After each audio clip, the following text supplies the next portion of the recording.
The South African landscape is a 365-day and a quarter environment, and a new podcast is now in the mix. You're watching It's a Bit of an Animal, the latest and most anticipated podcast on the Global Gainline's YouTube channel, part of the Rap Rugby family. If you know my face, I've been on the URC Rewind podcast. And yeah, let's get stuck in. I'm joined by Johan, the Bulls correspondent. Jean, tell our audience about yourself. Yeah, hi everyone. Avid rugby fan. I'm I'm known to frequent some rugby sites and some rugby matches. And I've had a go of doing some pods on my own, which I didn't. Um, it sort of struggled to get off the ground. But yeah, I'm an avid rugby fan. I've had some pretty good experiences. Some of my most vivid experiences being I joined. I don't want to say joined, but I really stepped into rugby culture around about the time Rassie stepped into the coaching role, and I was sort of there for the rebuild, coming off of the disappointment of 2015, 2016, where we were really struggling.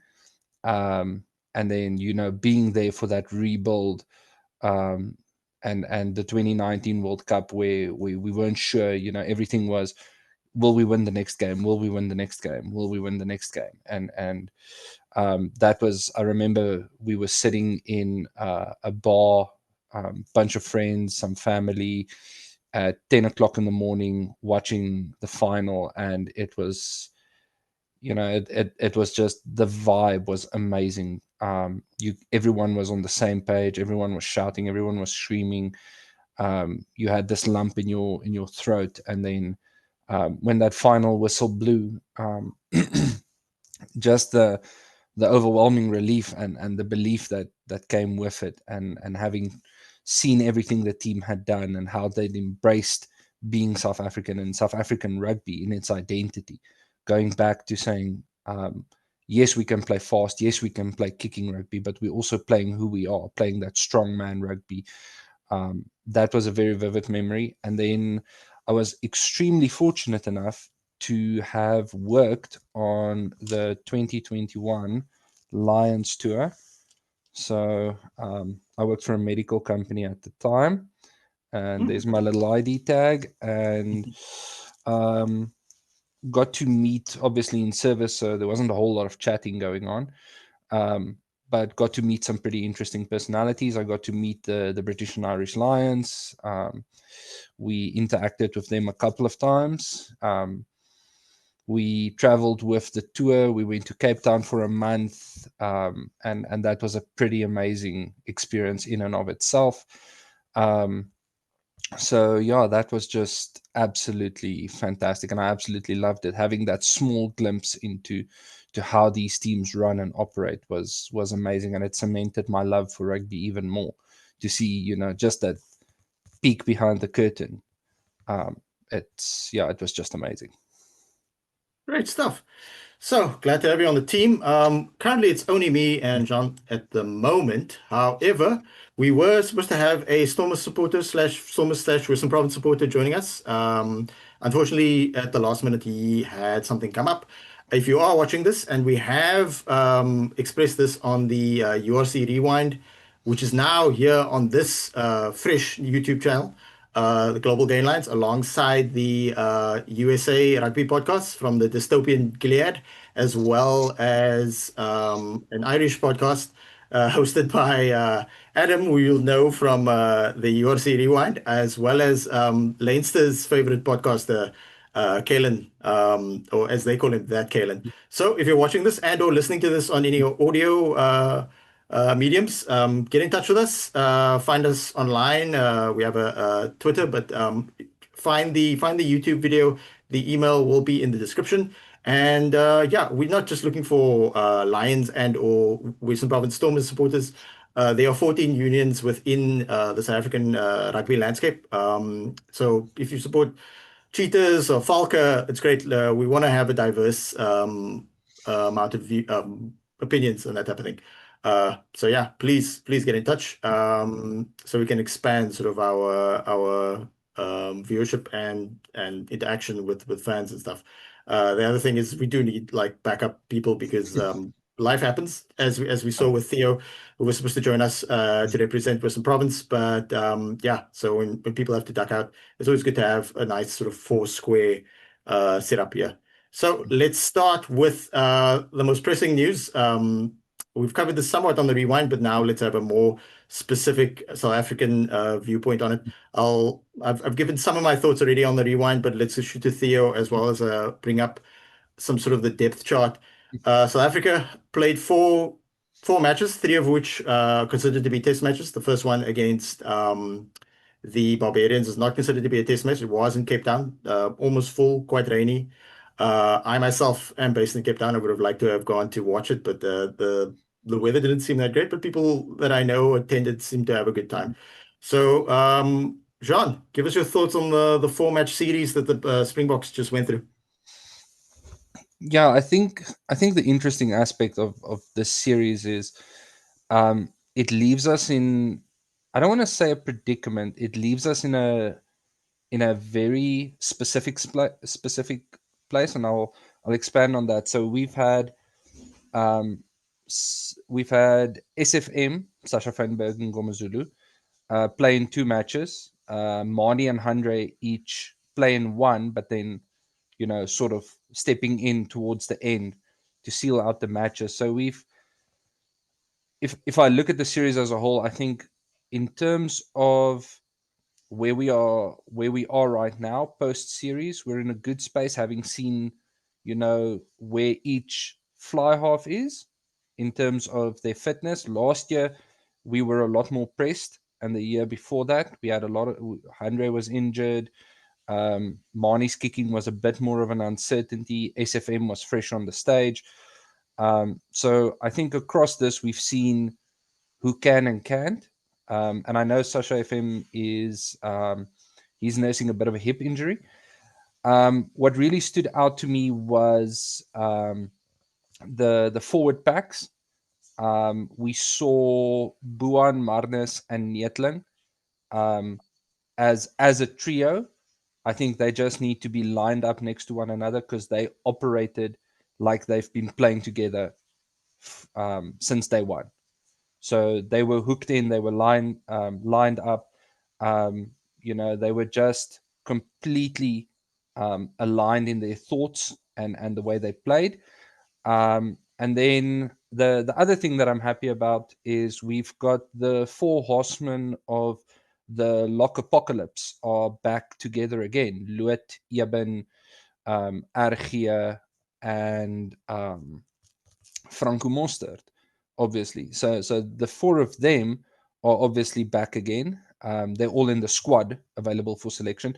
And I believe it's the first time since 2019 that all four of them are available again for selection. So I know Luet hasn't played a lot, but the game time we've seen from him looked absolutely fantastic. Doesn't look like he's missed a step. And it will be interesting to see between him and Ruan Orkia whether or not they take the field at the same time, and if they're on the field, who is running the line out, because they are both a bit more line out specialists, whereas Argia and Eben are more of your enforcer type locks there to make the ruck a mess, even though Argia with his flippin' Leinster go-go gadget arms is also a massive advantage at line out time. I want to give credit to Italy. I don't know if that would maybe put me in the bad books, but Italy really fronted up the physicality. I think game one we were caught out a bit. We didn't expect it, and we sort of went in with, oh, they'll be physical for the first half and they'll die off, but they just didn't go away. And huge credit to their coach, because I think he's instilled in them the mentality of you cannot die away. If you die away, the score runs away. So they just stuck at it, and they were absolutely phenomenal, fighting with everything they had and not going away. And then in test two, we just didn't give them ball. We choked them off. They couldn't get the ball. we were ready for the physicality. And then in Georgia again, that physicality up front sort of put us on the back foot, and we had to adapt to it. But I feel in the Georgia test, we had a bit more control. Like, you knew the game was going to go our way, even though Georgia was immensely physical. And I think the back line across Italy 1 and the Georgia match operated a lot more smoothly. Yeah, so excellent use of a 4-game series from the Springbok coaching staff. A lot of players used 46 or 47, I forget whichever one of those two they are. Yeah, I was very impressed. Very glad to see a guy like Vincent Tutuka appear for the first time against the Barbarians, but that doesn't count as a first cap, and then get his actual official first cap against Italy. He was the only debutant in that game. And then we had Asenate Hlapakane and Kobus Visser, brother of Jasper Visser, get their first appearances, official appearances for Springboks in the second game against Italy. That's quite nice. Born Finter, I know Scotland were very eager to cap him, but that's not possible anymore. Manus van der Merwe, formerly of the Cheetahs, also playing well in Wales. He gets the first cap. I think Nathan Vershey is somebody who people might say should have gotten capped much sooner, but for props, even if props have a very long shelf life, so that's much deserved. And yeah, it was quite refreshing to see them actually start the three of them, well, against Georgia, but nonetheless still starting. Happy to have Eben Etzebeth actually fit, and that goes for Grant Williams as well. Yeah, I like the lock depth. It's a bit sad that John Klein got injured in the first game. That's a bit unfortunate. I hope he recovers quite quickly. But yeah, let's just shift gears quickly and look at. All right, so Cutley answer with the most game time across all 4 games. If I could just see the top part there. Thank you, Zoom.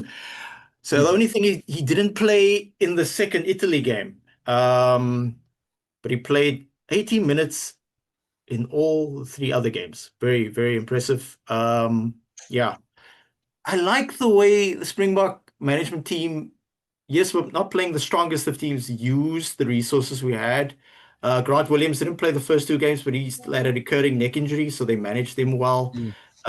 We look at a guy like utility forward Andre Esterhuizen, who sometimes plays inside center, playing the first game, getting a rest, and then playing 80 minutes in the second game, which is true of Mari Libok as well. Yeah, I like the way they've managed these resources, and we'll be looking at the squad they've selected for the 2 games against Australia. And out of this, yeah, we can see exactly, yeah, 46 players, 86, 46 players. Only 26 were selected for the broader squad against Australia. And people might say, oh, that's a bit strange, but there's financial implications to that. When players are selected for camps, they get paid per day, and that can be financially strenuous to the union. So the reasons for them cutting the team down to 26 from 46, there's a few reasons for that. And the Springbok coaching staff in the articles that have come out today have highlighted that it's also their focus on trying to work with players more individually. But the thing is that if they announce a team of 26 players for the 2 games against Australia, plus 3 baby Bok players who just won the under-20 World Cup, it doesn't mean that if injuries happen, other people can't come into camp. It just means that if somebody gets an injury, they have to then leave camp, and a new player gets added. So there are financial implications to that, because when you leave camp, then you don't get money for that day or that kind of thing. So yeah, South African rugby in good financial stead right now, but we still have to manage the books somehow. So let's have a look at the players who did. Unless you have some thoughts on this list here, Jean, while I Yeah, so I actually want to point something out to you here quickly. So I don't know if you noticed, if you take a look at the guys who played the most minutes, you'll see that most of them are the Japanese-based players. good point. Yeah. Barring Marco van Staden and Vincent Chichuka, right? So if let's take out of the top 10, right? Marco van Staden, Vincent T, and Ruan Norkia. and Edwulf and Amarva are the only guys not to play in Japan. Yeah. Everyone else plays in Japan. So I think the mindset of the coaches, and like you said, absolutely, this is brilliant from Rassie, and I'll link back to something said last year, but managing game time is becoming so important in terms of the players. So I think since last year, where Saru and my player, the Players Union, came together to put sort of a soft limit and a hard limit on game time. I think the soft limit is 32 or 34 matches per season, with a hard limit at 38 or 40 matches per season per player, right? Because these guys do need downtime, and we know that the cumulative effect of impacts is real, and it these are people as well. We love them because they're rugby players, but they're people, and they deserve their rest as well. So I think the management has just been extremely well targeting those guys who play in the Japanese league to get the most minutes, so that when it comes time for the rugby championship or other matches, they're ready for the physicality. Most of the other players either play in the Prem, the top 14, or the URC, and we know that those matches can get pretty physical. So if you're in the Prem, the URC, or the top 14, you are also playing in the EPCR or the Euro Cup. So I think the management here has been amazing to say, look, let's put a bit of emphasis on the guys playing in Japan, right? Whose season also ended the earliest, where other teams had to keep going with the Euros and the URC final, top 14 final, and those things.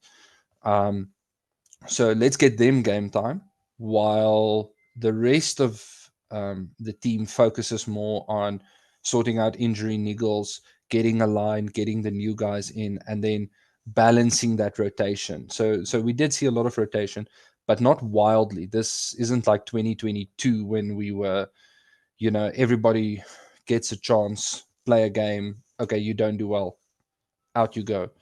Um, so yeah, I think it's been it. They really sat down and looked at it well, and that's something I appreciate from the management group at the Springboks, is the fact that they don't just rush in and say let's play our best team, but focusing on development, focusing on bringing people in, and then taking into consideration the health and welfare of the players, to say, look, some of you guys need more game time, some of you need a little less game time because you've had some hard matches this season.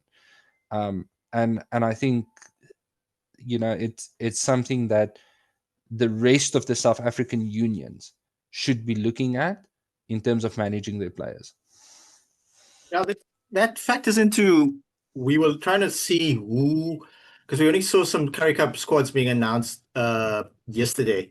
We're trying to figure out who would actually be used in the Currie Cup and who would actually be allowed to be used in the Currie Cup. And a big aspect of me still enjoying the Currie Cup, but big aspect of it is that people who played a lot of URC and EPCR are not allowed to actually play in the Currie Cup. They have to go straight into URC preseason. They have every professional player in South Africa needs to get a minimum of 8 weeks rest, and that is managed across different aspects. Because if you are a Springbok regular, your 8 weeks rest is generally given to you January, February, March. But if you're not a Springbok regular, maybe you played a lot of EPCR and URC, you can get it now, and then you don't have to. If your team makes it into the Currie Cup semi-final, then you're allowed to play the Currie Cup semi-final. Of course, we've seen within the language of that agreement that there is space for adjustment. For example, Jaden Hendricks got injured most towards the end of last year's EPCR URC season, and then he didn't get much game plan, and he was then allowed to play a bit sooner than other players. So these things are adjusted across, and as you say, it's also about how many games, but also how much time you put into those games as well. So you might play 40 minutes or 80 minutes, that type of thing. On the previous screen, we had Malcolm Marks play the first 3 games. He didn't play all 80 minutes, but hookers hardly ever play the full 80 minutes. Yeah. But he started the games. But you're completely right. I also picked up on that they seem to want to sharpen up the guys who playing in the shorter, less physically strenuous, but much faster Japanese league. And if we look at the players now selected for the Australia games, quite a few players, it reflects the fact that quite a few of these players are now based in Japan, but a lot of them had made their name and had become Springbok regulars before they went to Japan. So, but a lot of them are still very much in the team. So if we're looking at the forwards and the backs now of this 26-man squad to face Australia in 2 games in South Africa, and then there's a bit of a break, and then it's the much anticipated 2-match series against New Zealand. Bit of a break again, and then a split of home and away against Argentina. So, anything stand out to you, Jean? Yeah, look, I think the biggest thing here is obviously with Jasper Wiese having had the red card, um, and I don't want to go into the technicalities of that now because that's a long-winded discussion. I think in terms of the 8 shirt, I won't say Vinny T can feel hard done. He had good games, um, but I'm excited to see what Jean-Luc Dupre does. And I think alongside that, Cobus Wiese, his brother, being in a possible number 8. So I think that's an interesting position for me. We were so blessed for a long time having Dwayne Vermeulen, who is not only a devastating ball carrier but an excellent fetcher, a guy who can counter ruck. He was, if you're looking for the gold standard of a South African number 8, you look at Dwayne Vermeulen 2019, 2023. He was, that's the guy you want. And I think it's going to be interesting to see there. What excites me as well alongside that is seeing Asanati there, who I'm very happy for. I think he's going to bring some power in the scrums alongside some of the newer guys. And then, yeah, just seeing Lut de Jager, big Lut being back. Very excited for him. I was very sad when he missed out. And then something else I actually want to speak about is Kanan Moody at center. Now, I know Kanan Moody plays for the Bulls, and I'm supposed to be the Bulls correspondent. And I'm not trying to be biased here, but I think Kanan Moody is putting a big stake at taking that 13 jersey when Jesse Kriel is not in the jersey. The way he's been reading defenses, the way he's been playing, bringing the physicality, being there. Um, I know that he's building muscle currently in training. They're trying to bulk him up a bit at the Bulls so he can cover the 13 role there as well.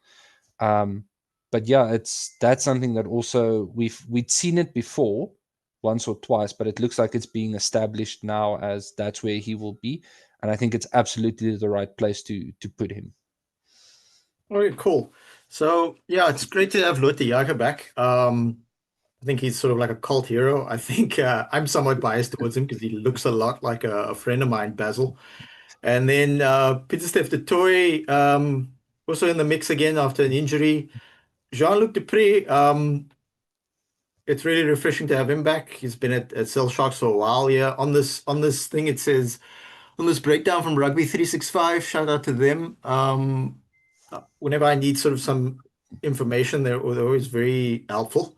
It says Bordeaux, yeah, but he just recently left Sale Sharks for Bordeaux. Eben's back. Vincent's still in the mix. Sia, having missed the first 3 games due to injury, I'm quite glad that he actually got the time off. Wilco Low, glad to have him back in South Africa. We've got Marks there. Franco Mostert, still a big fan of him. Amazing Yeah. how he was able to play so well. In terms of the players that are more recently in the system, as an athlete, got selected as well. That's good.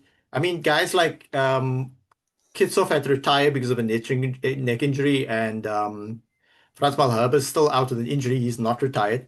Um, Owen Venter still in the mix. Good for him.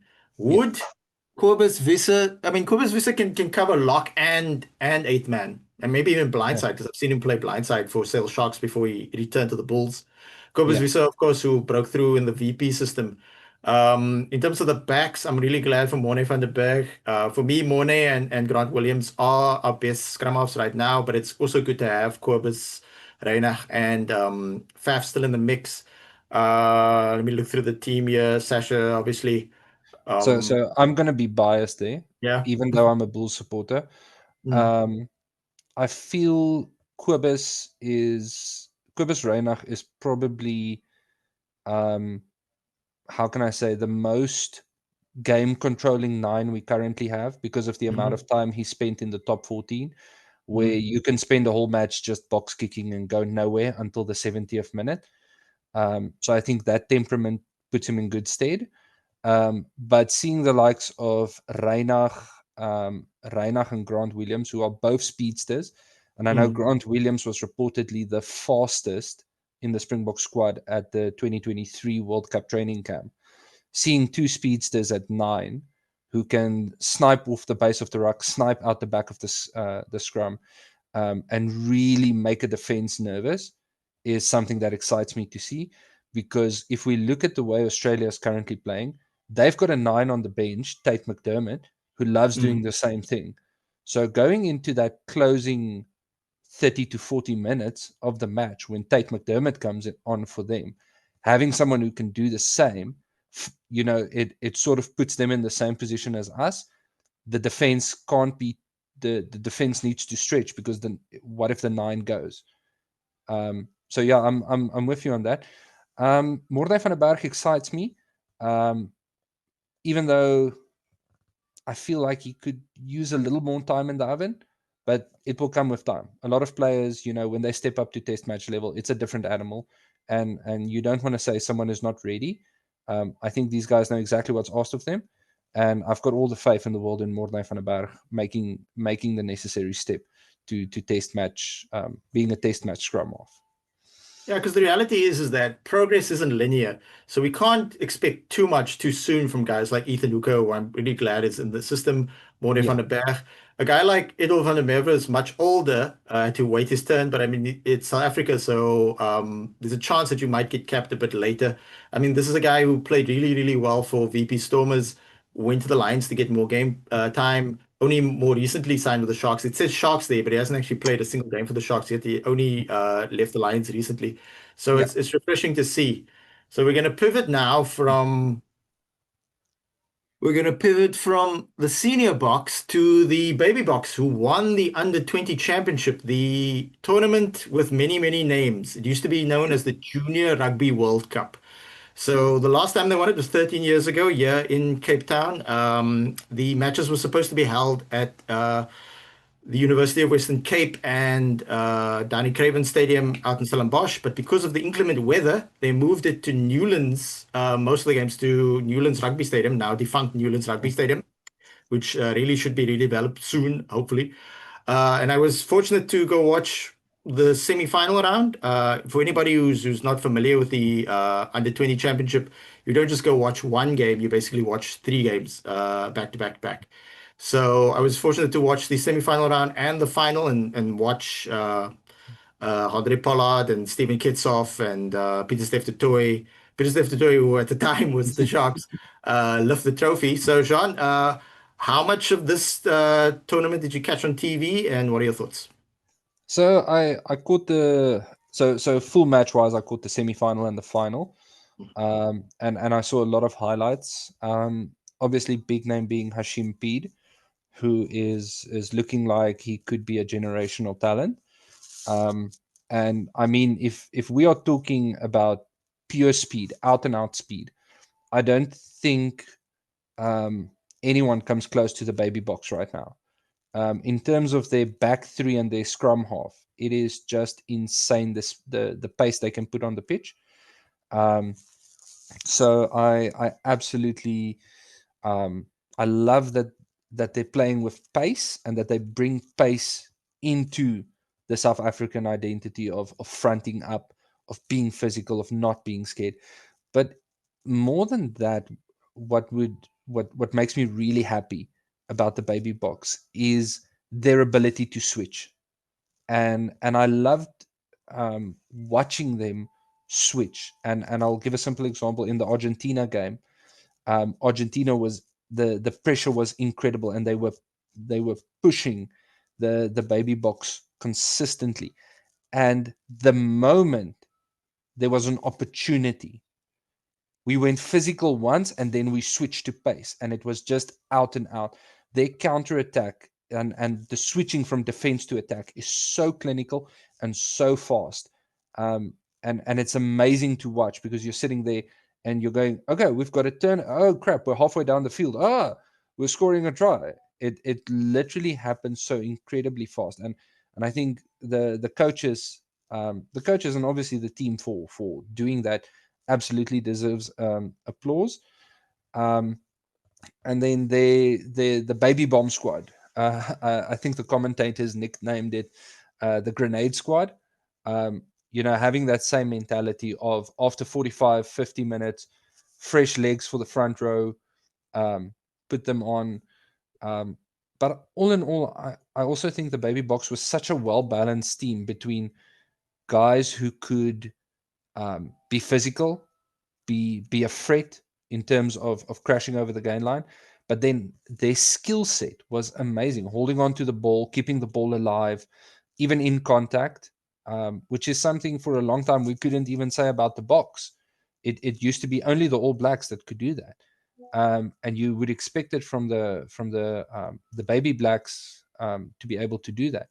But then seeing our guys, the junior guys, keeping the ball alive like that, having that skill set, so much fun to watch. So much fun to watch, and the belief they have. You can see that for them, it's not a rugby match. It's not a moment like this is it. This is where I am right now. I need to go all in. And yeah, it was just special watching that group of guys go all the way. It was almost reminiscent of 2019.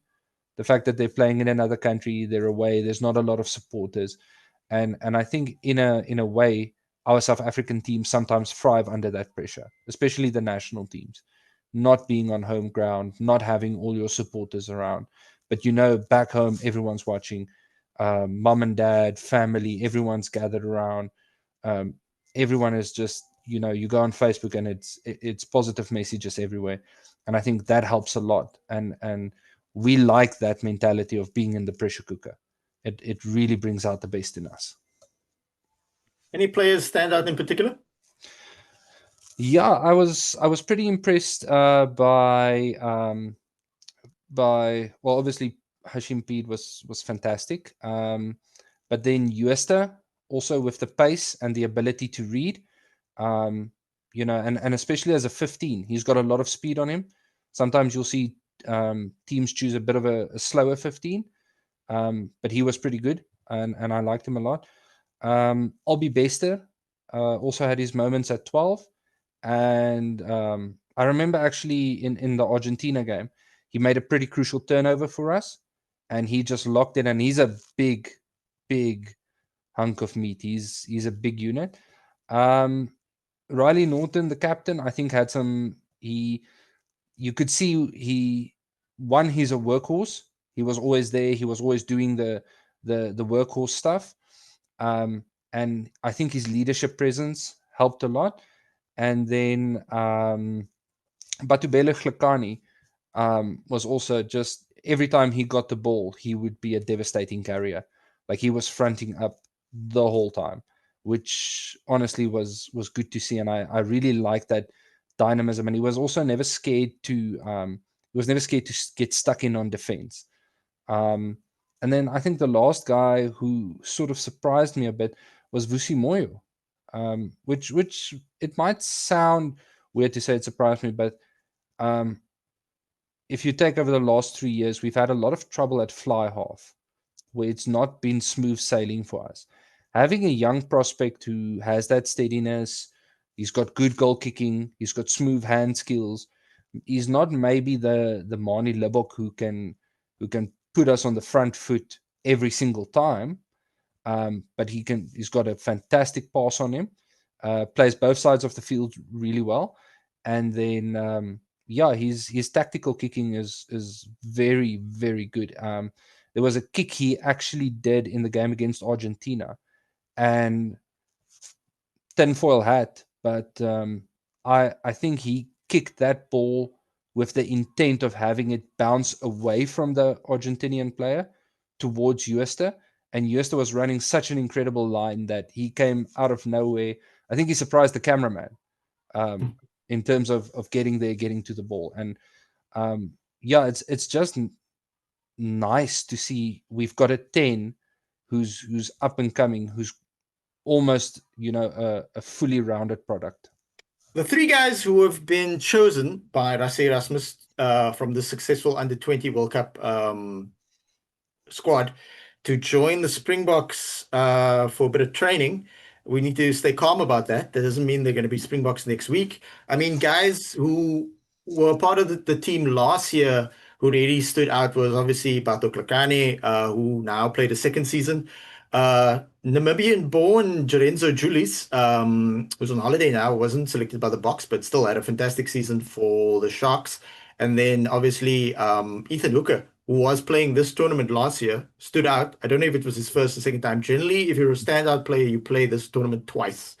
So Bato Klakane, this is his second tournament. What was interesting though is that I think I also fell into this mistake to a degree. I was quite eager for him.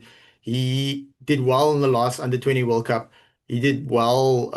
The Under-20 players actually revived the Sharks Currie Cup season to the point that the Sharks effectively went on to win it, even though many of them didn't actually make the final team against the Lions in Joburg.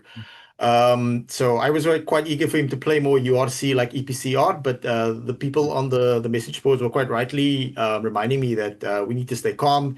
He's quite a big guy for an Under-20 player, but against senior players, he might not be as big, that type of thing. And we need to give him a chance to actually play the Junior Under-20 World Cup a second time, and he went on to win it. So the players that were selected were Cheslin Jooste from the Bulls, will be training with the senior Springboks, as well as Bato Klakane, and then obviously Hashim Peed.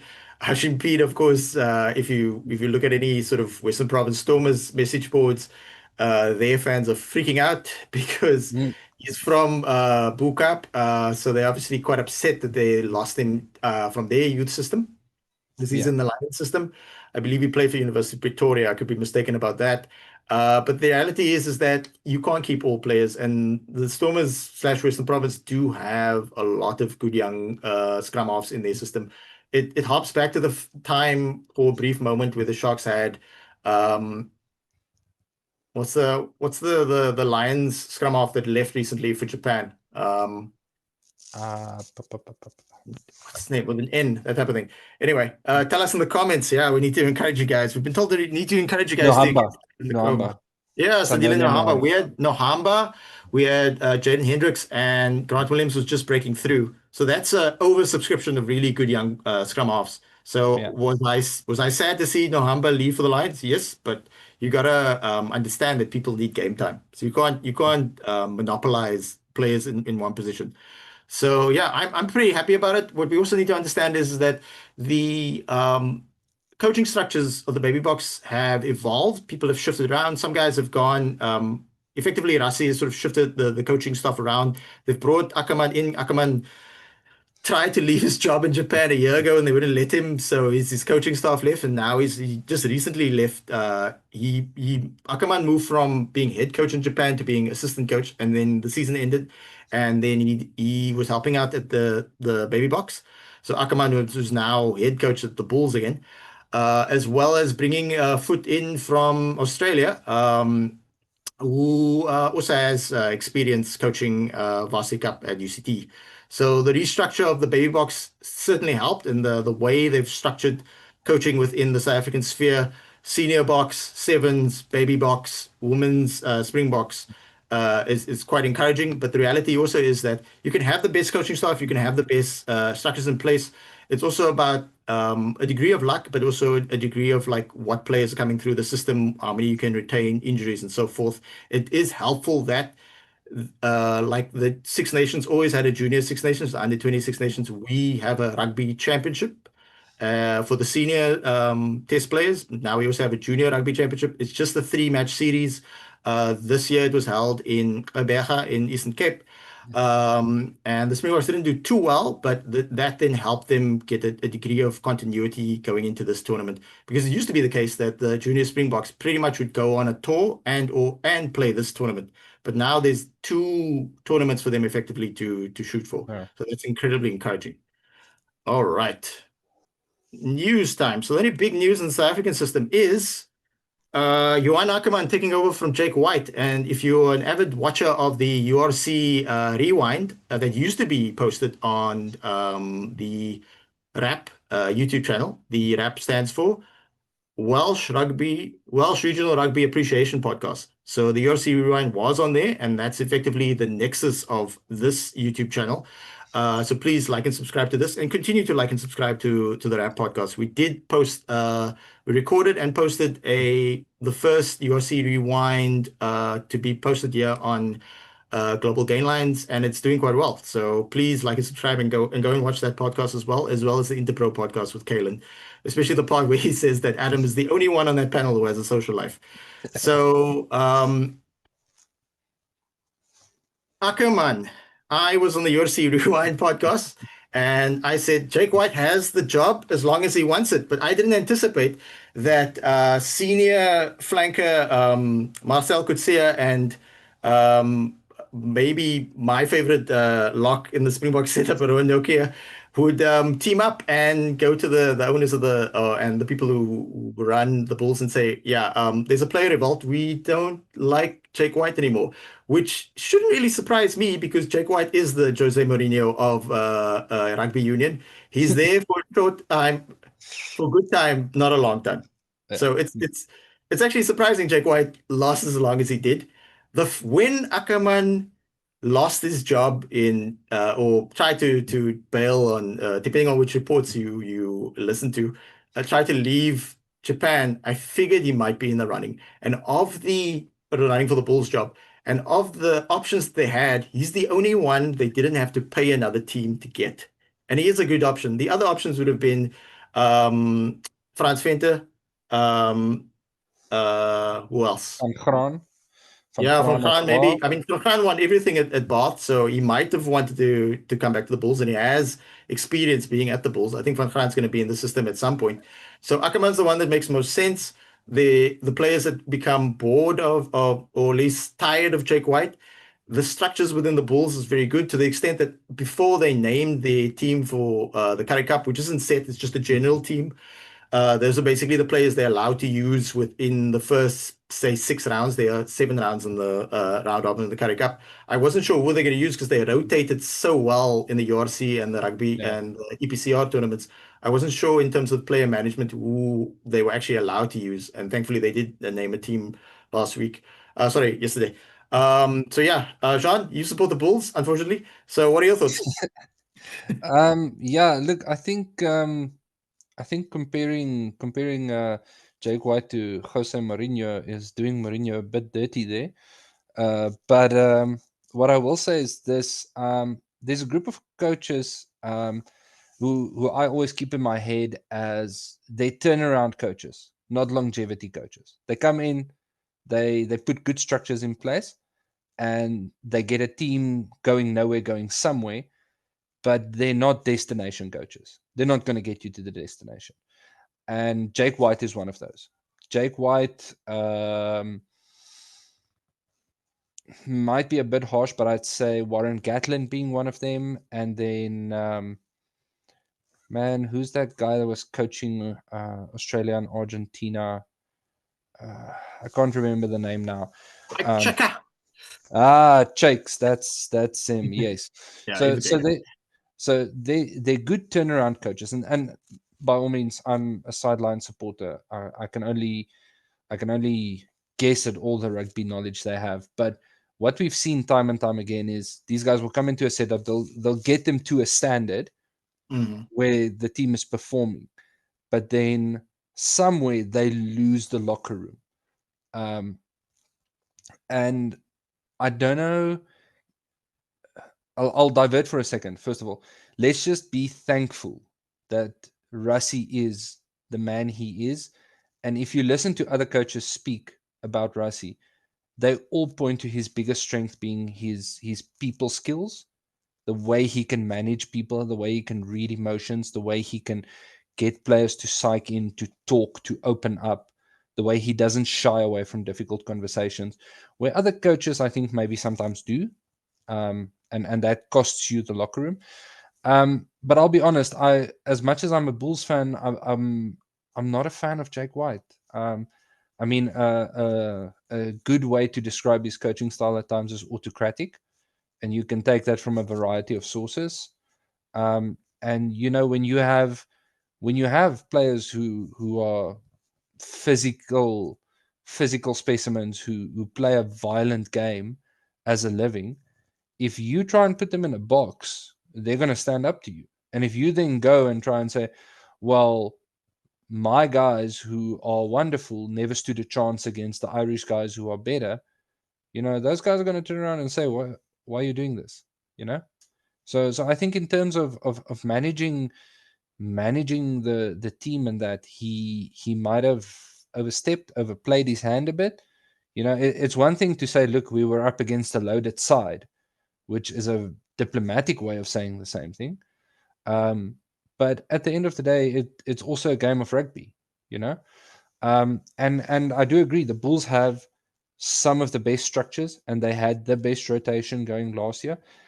But I remember watching some Bulls URC games, feeling frustrated, thinking to myself, we are playing Channel One rugby.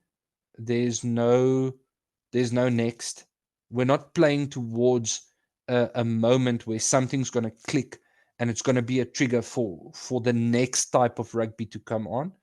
So we're not playing Channel One to unlock wide. We're playing Channel One because that's all that we have that works. Um, It's and weird that and you're going to play Channel 1 in the final as well. yeah, so yeah, it for me, I'm glad that he stepped in and he got the Bulls back to being a team, and credit where it's due, he got us to 3 finals, right? He got us to 3 finals. So absolute credit where it's due. But then yeah, you have to take the consequences of your actions as well. Akermann has the pedigree. I mean, he managed the Lions to two of those Super Rugby finals, and then Sois the Brain managed them to the next one. Yeah, So Akermann, former lock, former was it the I would have taken him at the Sharks as well. He used to play for us. He's a bit of a different voice. When you change coaches, you want to change sort of somewhat drastically to just change the environment, change the voice that you're hearing and that type of thing. I think it's a smart move. It would be interesting to also see who Akermann picks as his support staff, that type of thing. They've got a good squad. They've recruited well for next year. Mervyn Ori is coming back. The other lock from France is coming back. Van der Rensburg. yeah. Pollard's there. I don't know if they're going to keep Goosen. I think Goosen's still going to be around. We can see from the Currie Cup squad that they've still got Chamberlain. They've still got the other guy who used to play fly off for the Lions. I forget his name. He went over to Scotland for a bit and came back. So they have a Isn't it degree Keegan in depth. Johannes? Say again? Yeah, Keegan yeah. Johannes? Irianis is the hybrid scrum off fly off. So he was like third in line, but there's another guy much older that's on the Currie Cup squad. If you check out their Currie Cup their Instagram page. So yeah, it's interesting. That's the biggest news from South Africa thus far. Akermann had a busy time. He came directly from a Japanese season where he was the assistant coach immediately back to South Africa, and I understand he was seen around Stellenbosch, which just makes sense because that's where the baby Boks train. And then he won a Junior World Cup, or he was part of the coaching staff there, and now he's getting stuck in. The Bulls have a different sort of coaching staff that they've already outlined beforehand for the Currie Cup. Currie Cup generally, the whoever's the coach for the senior coach for the URC and EPCR, they then take some time off because coaches Yeah, also need time off, like players. And then they've got more the people that sort of they also bring along as coaches. For example, the head coach of Western Province in the Currie Cup is Labib Libi, and he's been in the yeah, system for a while, and he's got a lot of good insight as well as a good. He's got a lot of former players in his coaching staff, like for the Currie Cup. Brock Harris is there because he's just retired, and Yeah. Devil Divnach is there. He's just retired. So it's very interesting. Good luck to Akermann. All right. Now we got to move on to the tournament, which we're really going to talk about the most over the next few weeks. Um, the Currie Cup. So the Currie Cup has been restructured many a time since I've been watching rugby, and it's still very much entertaining because this is where people such as Lorenzo Julius and Ethan Hooker break through and then move on to more senior rugby. Also, uh, the baby box, some of them will, that we saw in the just win the World Cup. Some of them will get game time. Yeah, I'm extremely pleased to see how many of those baby box are actually in the Lions system because I want the Lions to do well, and I understand that they just need time to keep their players, which is ironic coming from me who supports the Sharks, and we generally poach their best players at least one a season. So let's have a look at. Money Some talks, players eh? we've outlined as players to watch in this Currie Cup. So we'll start with the defending champions Sharks, and there could have been a ton of players on this list, but we tried to keep it more uh, concise. So Lily Bester played for the under 20 Baby Box last season, then did really well in the Currie Cup. Sort of dropped out the team when more senior players came through. Didn't play a lot in the URC EPCR season, but my understanding is that they were just trying to equip him as best they could for senior rugby. You don't want to rush people too soon when they have glaring weaknesses, aka Sam Pendergrass. Yeah. Batu Klakane, under 20 World Cup winner, did really well in last year's Currie Cup as well. I would have liked him to get more Currie Cup game time, but then the senior players came back. Ethan Best is on this list. There are three Bestes on this list, by the way, and none of them are related. Ethan Best is on this list. He was not named in the Currie Cup squad announced by the Sharks yesterday, although we put him on the list before we knew that. Man, he didn't play a lot of EPCR and URC games, so that's interesting. He didn't play a lot of Currie Cup last season either. He came out, he started one game where he wasn't even in the team and he got man of the match. So I don't know if he's injured or they're saving him for URC preseason, but I would like to see him play a little. Yaku Williams got Currie Cup game time last season, also under 20 world champion. Uh, Quite slightly built, but he's still incredibly young, insane speed. Albie Bester, as Jean mentioned earlier, inside center. So maybe much like Ethan Hooker when he broke out at center for the Baby Box last season. So we don't actually have that many inside centers on the announced Currie Cup squad yesterday. So it'll be interesting to see who actually starts at 12. Maybe it's going to be what's it? Apollos. Apollos plays generally at 13, so we'll see what happens there. I mean, Albi Besta just recently got off a plane from Italy, so will they rush him and start him? We'll see the squads announced tomorrow and or Friday. Yeah, those are the Sharks players. Any thoughts on the Sharks players? Oh yeah, before I hand over to you, guys who are not on this list, former Stellenbosch Marty's wing. What's his name again? Pascal Akurji. He played one or two games for Western Province, so he is in the Sharks. He's in the Sharks Currie Cup squad that was announced yesterday.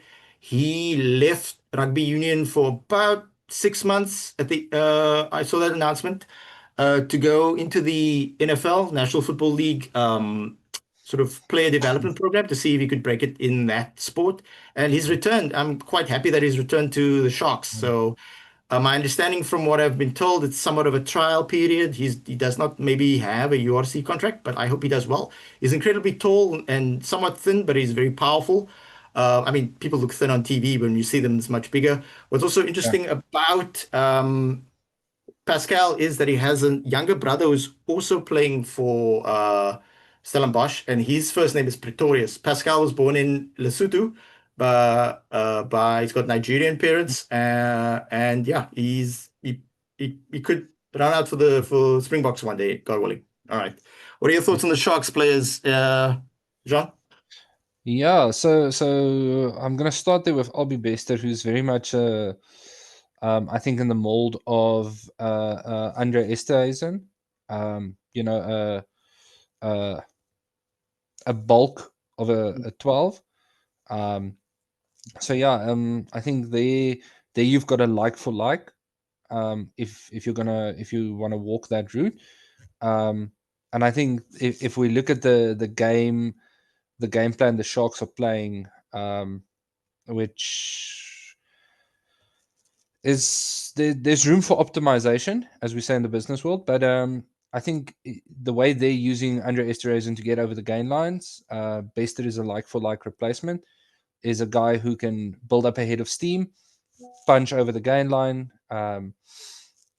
get you there. Jaco Williams, definitely a player who's got a high ceiling as well. Same with Ethan Bester. Batu Klekani, I think he might be the Lorenzo Julius of the forwards, in terms of being the guy to break it open in the coming season between Currie Cup as well as maybe being pulled into a URC squad and being given some game time at URC level. Um, but look, definitely the Sharks are lining up their second line and their third line very good. And I think of if we look at all the unions across the board, the Sharks are perhaps the union who's doing the best in terms of succession planning. So looking at what is working for the senior team and then lining up like for like across the second string, third string, fourth string, um, you know. And then yeah, in terms of the NFL development programs, it's such a cutthroat thing. We saw that with the guy from Wales who also went for the player development pathway, and it's so cutthroat. You are going up against guys and you are being measured in terms of tenths of a second. You're either there or you're not. If you're not there, you get cut. It's extremely harsh. It's perhaps the one of the harshest programs in the world, to try and get into. So you absolutely have to be on point, and it doesn't take anything away from a person not making it in that sense. You Yeah, know, in a sense, I'm kind of glad he didn't because I thought really highly of him as a rugby player. So when he came back to rugby union, I was like stoked. And then on top of it, he came back to he didn't just re-sign with the Western Province. He signed with the Sharks. And when I saw that report, I was very happy to see that. So yeah, we don't think any less of him. If anything, it's a gain for us, and maybe. I mean, Yuri Sammet, the Welsh guy you just referred to, he's still in the system, but I think maybe yeah, it's because of like profile. But um, Pascal might well have gained a lot in terms of sports science and that type of thing. He's probably come back a better player. He's incredibly young, and to have done that, he loses nothing, and now he can still make a good. I mean, if French teams or Welsh teams are looking at this guy, they should probably try and give him a contract. So now we pivot over to the Lions, who made the final and hosted the final of the Currie Cup last season. And the two players that really stand out to me were Bronson Mills, who somewhat of a smaller inside center, but played really well in the games. I did see him play in the URC for the Lions. He actually stood out. Nice little kick grabber, 50-22, I remember, late last season. And then Lulabalo Dobela, a player I've highlighted before, been watching him for a while. He's been in the seven setup. Um, I've got him here as the Lions because he did not get named in the Griquas. I was going to put him in the Griquas team, but he's been playing for the Griquas for a while. But I think he's now a full-on Lions player because the Lions did not announce their Currie Cup team, but Griquas did, and he did not appear in their squad. So I'm just assuming, I could be mistaken, that he is playing for the Lions. But if he is, that's a good signing for them. And he did look very skillful towards the end of last season when he got game time because the Lions were sort of shuffling Cade Voliter and Gio Lombard and another guy, yeah. Sam Francis. There was a lot of turnover in terms of fly offs at the Lions. Any thoughts on your Gauteng neighbors there, John? Yeah, look for the Lions. Honestly, I think the Lions need to start. Um, I think they need to obviously start following the Sharks example, and maybe start setting up a second string team, a second and third string who's there.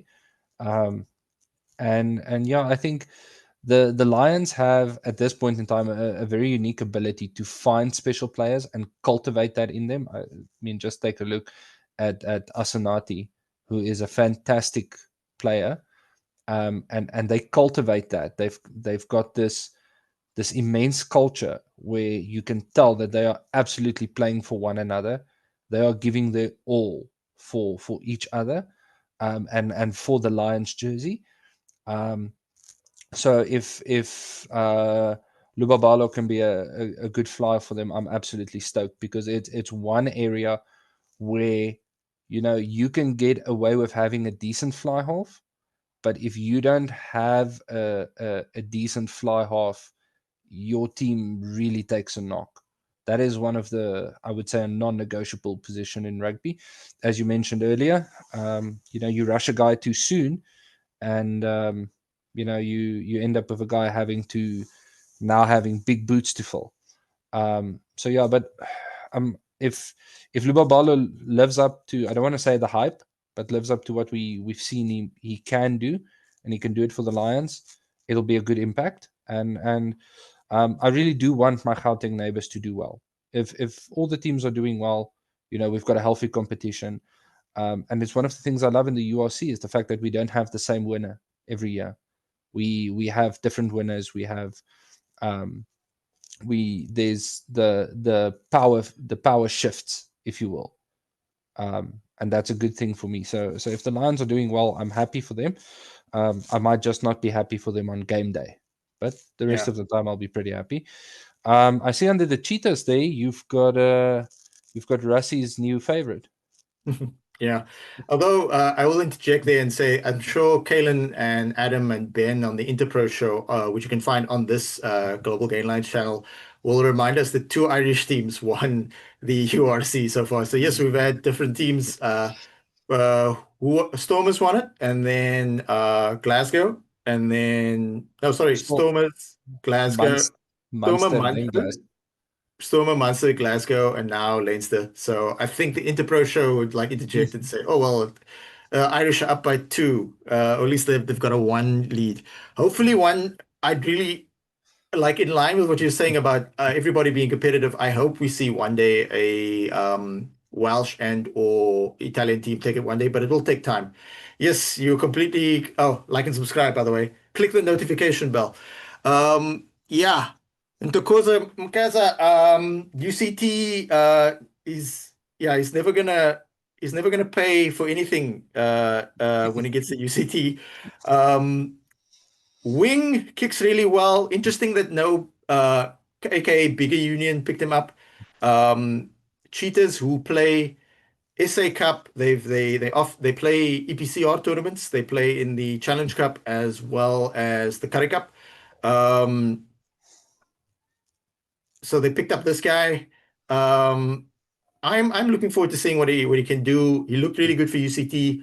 Um, and players just come out of the box quite better because they just experience that higher level of training, higher level of professionalism. Um, yeah, this kid is going places, and I'm glad. I'm actually quite.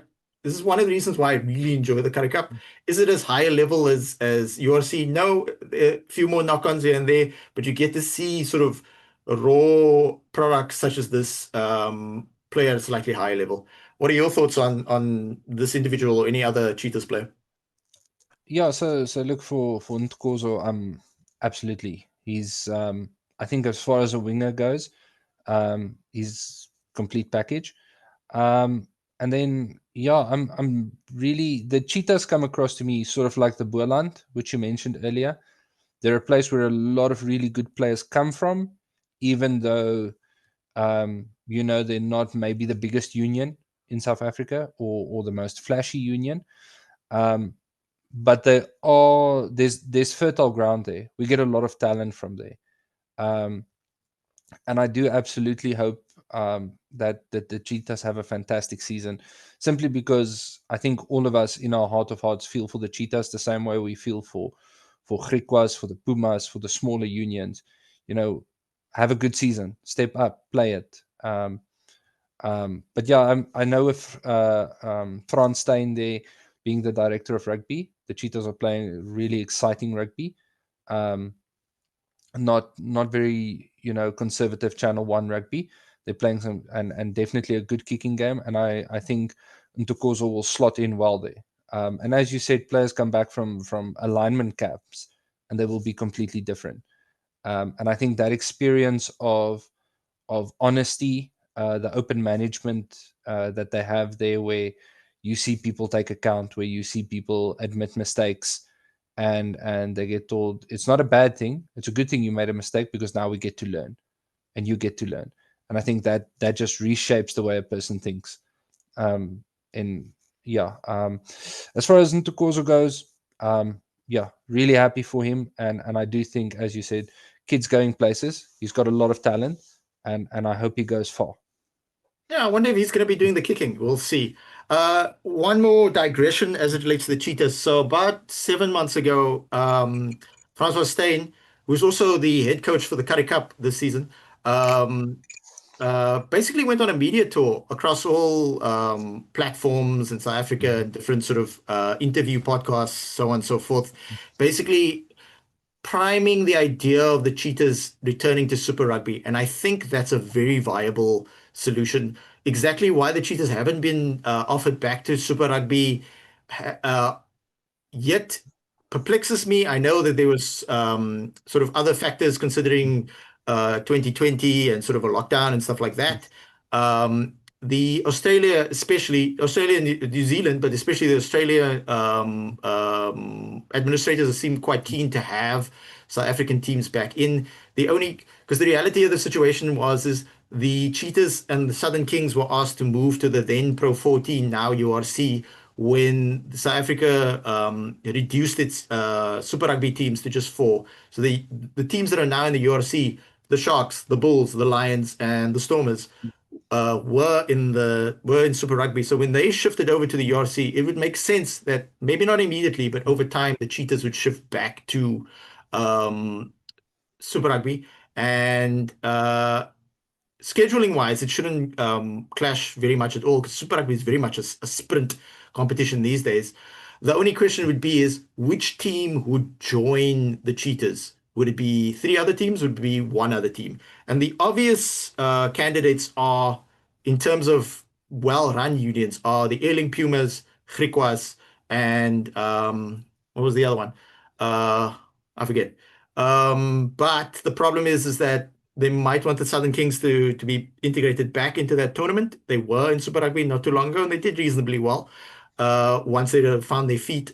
I mean, Southern Kings in Super Rugby is the platform that guys like Lucanio Am and Apelele Fassi, not Apelele Fassi, my bad, Makazola Mampimpi got their start. So, but the problem there is that my understanding and the people I've spoken to within media and administration is that Eastern Cape Rugby has two unions. If you're unaware, it's the Eastern Province Elephants and the Border Bulldogs. But Eastern Province Rugby as a whole, the administration is not ideal again. So Yeah. my pick would be Mpumalanga Pumas. Griquas are an option as well, but do they want to put a team in Kimberley? Kimberley is a small town. I've been there. It's quite nice. They're still very competitive. But yeah, Francois Steyn is clearly trying to get this over the line, and I hope he is successful. So what are your thoughts on that, John? Yeah, look, so I think the biggest thing there for me is, right, and I think in order to make this a success, you have to make the hard choices up front. Um, I would 100% support the Cheetahs going to Super Rugby, and if we can take a second team with them. Um, but what I would do is, for the first 2 seasons, you have your training camps in SA, and you go there. It's going to suck, but you don't have any home matches. Mm. But the idea is not to, we don't want to spend money where we're not going to get investment immediately. After 2 seasons of the Cheetahs playing there, people are going to be aware. And when you then announce, listen, we're having a home streak of games, even if it's just 3 games, right? People will show up. I come from Mpumalanga, and I can tell you that if the Pumas have been playing in Australia and New Zealand for 2 years, right, and suddenly there's home games, people will show up. Um, that stadium, and I love that stadium just because of the aesthetics. Is It's going to be pretty full, right? So I think make the hard choice up front and choose your city, choose your place, speak to the other unions, and say, look, we need a field, we need a place to stay or whatever for the time the season is on, and you build your base camp on the other side, and you play your first 2 seasons, saying we're going there, we're going to play there. And we're going to play in their backyard, and we're going to learn the competition, and we're going to learn everything. And then when the interest is up, then we bring it back to South Africa, because then the interest is peaked. Then everyone knows, Bulls, everyone else plays URC, Cheetahs and Pumas play Super Rugby. And I think if we look at South African rugby as a whole, we are already in a very privileged position where in the URC and via the URC, we're getting exposure against the best players and clubs of the Northern Hemisphere. And then we play in the TRC, which is the Southern Hemisphere exclusive competition. If we then get the Cheetahs and the Pumas becoming the Southern Hemisphere sort of breeding ground and testing ground, our bread is now buttered on both sides equally, and that puts us in an extremely good position, like for developing talent, getting exposure, and it's going to put us in a place where guys coming back from overseas can then take the option of saying, look, I haven't really played Super Rugby, maybe sign with the Cheetahs and go play Super Rugby, because it's something different. If you take, for example, not to put too fine a point on it, but guys like Grant Williams, they never got a chance to play in Super Rugby as it was pre-COVID, right? So all they know is Currie Cup and the URC and the SA Cup and international rugby. Imagine that guy going in 3-4 years' time, switching to the Cheetahs for the opportunity to go and play in a completely different type of competition where it's more open, it's more free-flowing, it's a lot more high-paced. So absolutely, if they can make the hard decisions and the right decisions up front, I support them 100%. Two key aspects has to happen, though. They need to know that they're going to be in the tournament at least 12 months ahead of time so that they can put the structures in place and recruit players. Because the reality is that guys like Rowan Pinar and Francois Steyn played for the Sharks and then played overseas a bunch. But where did they decide to finish their careers extensively? At the Cheetahs. A lot of Afrikaans rugby players want to be in Bloemfontein, but they sort of make their living other places. If you ask the guy like Jasper Visser, if you got paid the same amount of money, and this isn't the exact comparison because you're never going to get the same amount of money in Japan as the Cheetahs, but we're just making an example here. If they told Jasper Visser, if you got paid the same amount of money to play for the Cheetahs and you live in Bloem and play Super Rugby, as you're getting in now in Japan, he would say absolutely I'd rather live in Bloemfontein. Because Jasper Visser was very clear about why he left England. He wanted his wife and kid to be closer to her parents and his parents. And he knows that the Japanese season is quite short. Although I do feel for these Springbok players, even the ones that play in Japan, they don't necessarily get that much time with their family directly. Like I wasn't even aware that Cheslin Colby's wife and kids live in Cape Town, and he doesn't see them when he's in Japan, that type of thing. So there's that aspect. Um, the Cheetahs. I really hope they go forward with this. It's going to take some time. Maybe they'll have to wait until a new negotiation set up in terms of Super Rugby, in terms of the TV deal. But yeah, good luck to the Cheetahs. I look forward to watching them as well because we only got one player on this list of players to watch. It's because the Cheetahs have not announced their squad for the Currie Cup. So this week will be the first round of Currie Cup, and as we get to know the team, we'll highlight a few more interesting players. So now we're going to pivot to Jean's team, the Bulls, who have a very balanced, structured squad for the URC EPCR tournament, and then a lot of guys didn't necessarily get a lot of game time. So I've highlighted some guys here, and John's going to come in with a few as well. Lizo Oboha prop, didn't play much this season. He's on the list of Currie Cup players. Hope to see him. I believe he's had a sort of long-term injury. Stedman Gans got a couple of games. Very exciting backline player. Stavino Jacobs, quite a big dude. Very athletic for somebody that sort of portly. Dylan Smith, former Lions prop, didn't play much at all this season. Francois Klopper, I was surprised to see him on the list announced by the Bulls yesterday because he did play a reasonable amount of game time. Naba joined the Bulls before the start of the last season from the Stormers. Didn't play that much, was more sort of a utility player. And then Junior Pokomela, similar to Naba, also joined from the Stormers. Didn't necessarily play that much, but we're expecting a bit more from them in the Currie Cup. So when I looked at the Bulls Currie Cup squad, I was like, wow, it's pretty good. I mean, there's some under 20 Oaks mixed in there as well. Theron, who just won the under 20 World Cup, he's there as well. Interestingly, the guy who started a lot for the Bulls at lock this season was in the Currie Cup. Van Heerden. He was in the under 20 World Cup last year. So the Bulls do bring through players, and having such a balanced URC EPCR squad means that you can probably put out a relatively competitive team. Especially the big aspect of Currie Cup Premier Division is that if you don't have senior front row forwards, props and hookers and locks as well, your team might get eaten alive by the old guys from the Pumas because they've got more seasoned veterans. So, what are your thoughts on the Bulls going into this Currie Cup season, John? Yeah, so look, obviously there's a couple of names there. Jumping out firstly, Stedman Hans, a player who can take a small opportunity and break it wide open. Very versatile, not versatile player, but like very versatile on attack, um, and very dynamic is actually a better word. He's very dynamic on the front foot. Um, Gqoboka, Lizzo, good prop. I think maybe some technical work. Like you said, having some senior guys around him might get that sorted. Because one thing we have to realize is, as much as scrums are a competition of strength, they're also a competition of technical ability. It's an extremely technical part of the game. Stravino Jacobs needs no introduction. He's a guy who's made his name, and as a utility back, he's truly the definition of utility back. He's plug and play, and I think that's a unique ability.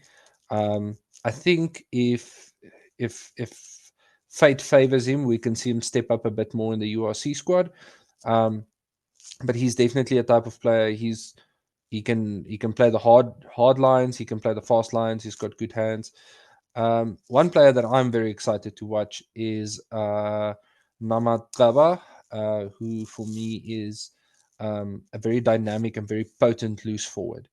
I distinctly remember the surname, and he's made some punishing runs, and especially when you get into that 10 meters before the try line, a player who can absolutely just step it up and get you over that line. So yeah, he's definitely one to watch for me. And then, as you said, yeah, I think the Bulls are also just extremely wise in the sense that they're taking senior players and mixing them in. So it's not a green squad going out there being thrown to the wolves, and they have to learn lessons, which they might learn the wrong lesson. They've got seasoned guys. I know Buta Chamberlain's in the squad, and especially in the forwards, there's some more seasoned guys as well. And if you sort of step away for a second, you see a very similar approach to what we have in the Boks, where the new guys are coming in while more seasoned guys are still active and still playing rugby, and that just allows the guys to settle in, take lead from a guy who knows, and learn. I don't want to say learn the ropes. These guys know the ropes, but learn how to manipulate the ropes and how to play the technical things. Yeah, it's just one thing I wish for at the Bulls is that we got a bit more dynamism in the back line. I think one place where we could use a bit of lightning is in the 9 position, where most of the other unions have extremely dynamic scrum halves in their up and comings. where we're a tiny bit lacking. But we'll see what the season brings. You never know. Yeah, there might be some guys pushing through that we don't know. I mean, not there was a whole list of players who didn't make the under 20 World Cup as well. So they'll be trying to like prove themselves for having not been selected. So well I love the Currie Cup in this iteration right now because there's only 7 round robin games.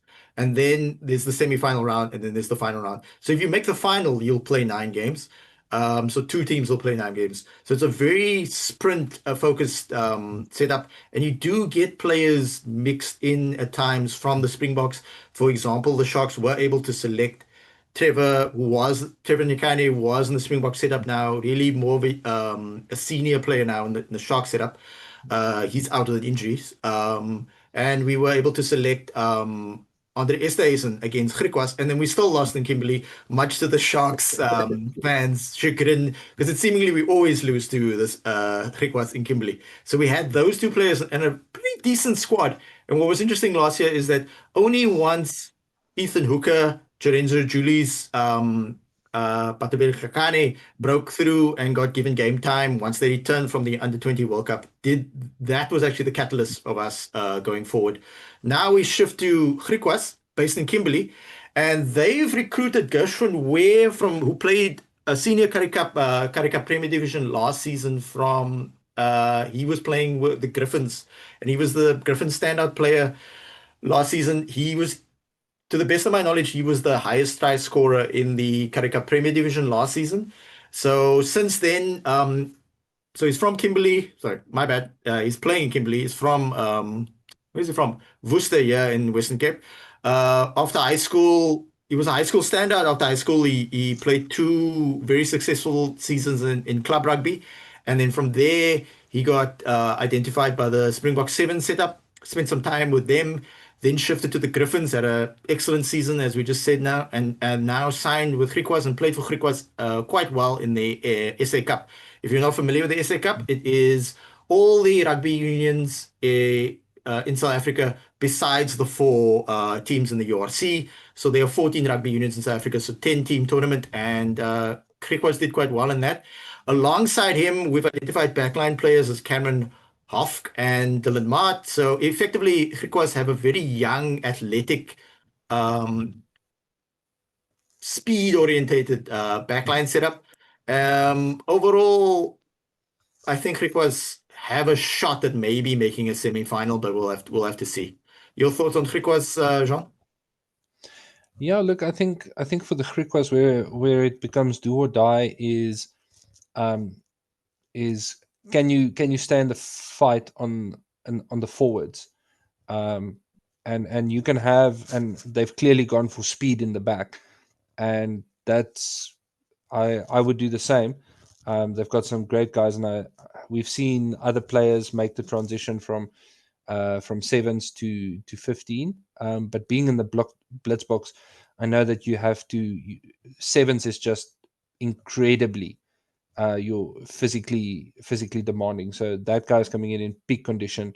If he's coming out of the 7 setup, he's got incredible fitness, and as a wing, if you've got that acceleration to get noticed to go to the blitz box, then you're packing some speed. Um, so yeah, it's I think in terms of the Griquas, definitely a shot at the semifinals. And if you can hang tight up front, I often say on some of the platforms, if you want the opportunity to beat the Springboks, you don't necessarily need to beat us up front. You just need to match us up front. If you can match us up front, you're in with a shot. And I think that's where it becomes tight for teams like the Griquas and maybe for Boland is, can you hang tight and can you match the forward physicality, and just stay in the fight, and then your backline could get you there. And I love the SA Cup because we do see some great upsets there. Bigger union teams, like you said, Sharks going to Kimberley and losing against the Griquas. So definitely, it's not that the bigger unions simply come in and steamroll. Um, and I think it's very good for South African rugby. So yeah, having a 3 speedsters, as you said, Mart Hafke Ver, who's packing a lot of speed in your back three. That's definitely what you want. And it allows you to play an extremely aggressive kicking game, which for the Blitzboks paid massive dividends. If you see you're not getting on the front foot, you get to kick on your own terms, and you've got three guys packing speed who can either eat the ball catcher alive or hopefully get the ball and make a run for it. Yeah, I look forward to watching them play. What we've seen in the Currie Cup, especially last season, is that if the URC team does not have access to their Springboks front row forwards, and then the second string front row forwards have played too much rugby, so they're not allowed to play in the Currie Cup, at least the initial stages. They're having to play sort of a mix of under 20 guys, younger guys who just graduate from under 20, and maybe sort of in some cases club rugby oaks. And then they come up against teams who have played in the SA Cup, like Griquas, Boland, Mpumalanga Pumas, who've had these senior, more late 20s, like David Lyons. Who's David Lyons play for? I think he also plays, yeah, Griquas. A guy who's been in the Stormers Western Province setup, and they get eaten alive. So having sort of a balance, if you want to be competitive, you have to front up. The saying in South Africa is not always true, but it's often true that forwards decide who wins, backs decide by how much. So now we're going to move on to Boland, the second team within the Western Province in this tournament. So if people watching and listening aren't familiar, sort of the layout of rugby union within South Africa, within the province of Western Province, there's two, actually three, if you count Southwestern District's Eagles. So Boland are also not too far from Cape Town. And the players that we've outlined in terms of the Boland players are more senior. So we got Godwin Samila, who's very much a journeyman scrum half, very fast, played for just about every rugby union, major rugby union in South Africa. I've seen him run out for be in the system for the Sharks, for Western Province, etc. But still a very athletic player, somebody with a lot of experience, somebody who Boland are clever to recruit guys, maybe lesser known somewhat toward the end of their career, but clearly have the experience and ability. So I'm looking forward to seeing him play. When Boland announced their team, I had to do a double take to just completely understand. So they've got Louis Schroeder on the list here. And to the best of my knowledge, there are two scrum halves with very similar names in South Africa. There's there's Louis Schroeder and Rudy Schroeder. And Schroeder, to the best of my knowledge, Schroeder, sorry, he's retired and he's in local radio. So correct me if I'm wrong, but this is the former Western Province and Sharks, and more recently Bath scrum half. So it makes sense that he came back and is living his best life in Wellington. Boland are based in Wellington, by the way. Nice stadium. Been there to watch a Currie Cup game where the Sharks played Boland. And then Amir Hendricks, relatively young lock, big guy, recently returned from a stint in Georgia, played for Boland before, also played lock for Cape Peninsula University of Technology in the Varsity Shield. So those are the players we've outlined for Boland. Again, as the tournament progresses, we'll outline and we'll get more familiar with the players. We'll outline some more. Your thoughts on Boland, Jean?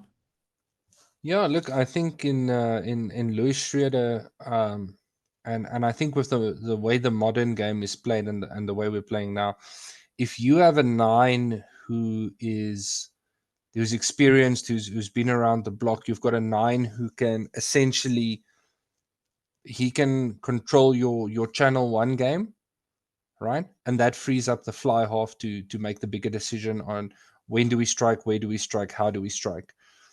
So I think in terms of getting Louis Schroeder on board, definitely a good move. Happy for Boland that he's there.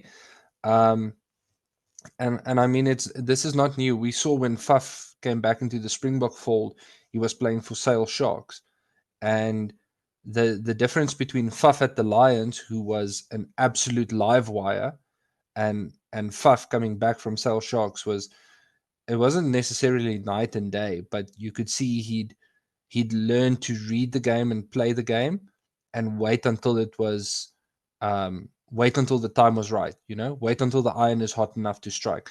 And I think Boland getting someone like Louis Schroeder coming in, fantastic. It makes the 10's life easier. You've got a guy who can bring on pace if it needs to come on. He's bringing that experience from Europe. And then in Amir Hendricks, it's actually an area, I don't want to say we need to be concerned as South Africans, but it's definitely something we need to look at. There's not a lot of up and coming locks. I know our lock stocks are pretty good at senior level, and we've got Marvin Ori in the Bull setup now. But yeah, it's good to see that we're not just talking about fly offs and scrum halves. It's nice to see some talk about locks, and him having gone and played in Georgia, definitely that speaks to the physicality he can bring and that he can take.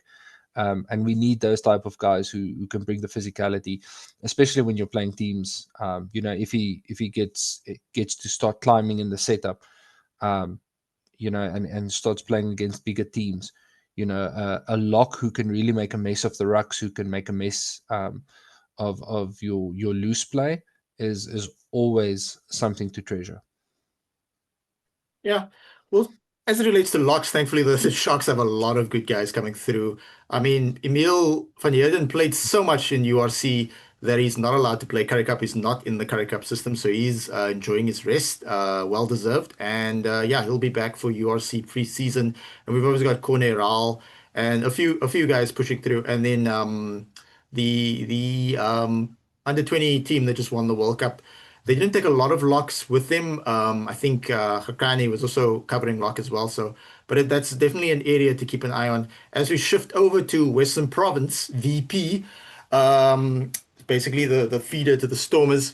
For those non-South Africans watching, Imad Khan played for the under 20 Baby Boks last year. Didn't necessarily get a lot of game time this season for because he can't play under 20. But he didn't get a lot of game time this season for the Stormers. That seemed to upset a lot of Stormers supporters, but we got to understand that the coaching staff, they actually interact with the player on a daily basis. So they might be, the assumption always is that if you don't play somebody, you don't rate them. And that's not always the case. Maybe they're trying to develop a player holistically. And then we've got Damien Marcus back at VP, still contracted to the Japanese team, played senior Japanese, the premier Japanese tournament this season, played the first 5 games, and then unfortunately got a serious injury. So um, people were surprised to see him back. People were obviously quite upset that he left in the first place, but you can't blame young players for wanting to try something different. Yeah, those are the players we've outlined for VP. They have not announced a Currie Cup squad as of yet, as of recording right now. But yeah, once we get a better understanding of who they're actually playing in the Currie Cup, there will probably some senior guys like Cornel Kosan, a former Lion. He hasn't played much at all. URC, EPCR, I don't think he played anything. So yeah, those are the thoughts on Western Province. So Jean, what are your thoughts about your mortal enemy, Western Province? I think to be very cruel, we don't need to worry about on the field. We need to worry about the coaching ticket. But no, look, I remember watching Imad Khan last year. I think when he was playing for the Baby Boks, and he had a certain level of maturity and confidence about him, which is and that's saying something when you can read that in a 9 playing for the Baby Boks, having that maturity, that calm, that ability to be quick with service, yet you're not trying to rush the game, right? You're playing as fast as the game is going, but you're riding the rhythm, and um, I think a player like that, and then you've got a very experienced guy who's also got a lot of pace in Kobus Reinach coming back. Having that kind of IP in the setup will be wonderful for a guy like Imad Khan to learn from, to sort of understudy, and then take his game to the next level. I almost want to say, looking at who Viepia has in the scrum half stocks, the Bulls can be a little bit jealous. I don't think we stack up that well at scrum half. We might stack up well or better in other places, but I think at scrum half, Vietnam is sort of got a bit of a hand over us. Didn't you guys just sign Paul de Wet from Western Province Storms? Is that confirmed yet? That's been rumored for I like 12 months. I I haven't seen that yet.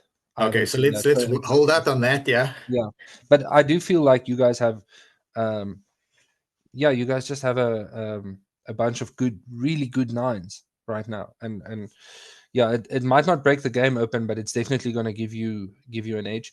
Damian Marcus, having gone and played in Japan, and if you look at his rugby history, he's been to France. He played for Stade Rochelai.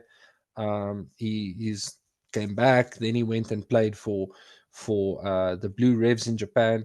Having that kind of pedigree is also wonderful, and especially as a center, um, having someone who can play the physical game, as we've seen. He went to France for a season, and France is a notoriously physical season, and then going to Japan, playing a fast type of season where it's an incredibly open, speedy type of gameplay.